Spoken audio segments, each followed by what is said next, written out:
পথে এসে খরগোশ বলল, কচ্ছপটা অনেক পেছনে রয়েছে, ও আসার আগে আমি একটু বিশ্রাম করে নিই।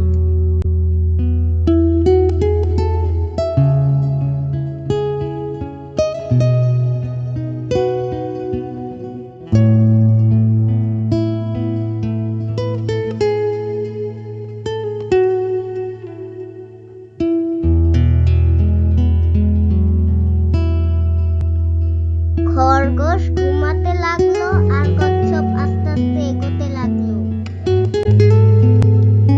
ধীরে ধীরে কচ্ছপ জয় সীমানা পেরিয়ে গেল।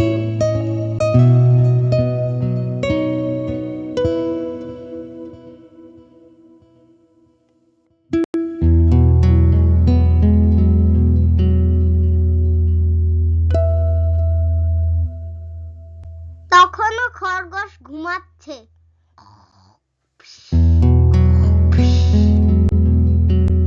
খরগোশ উঠে দেখলো কচ্ছপ জয় সীমানা পেরিয়ে চলে গেছে।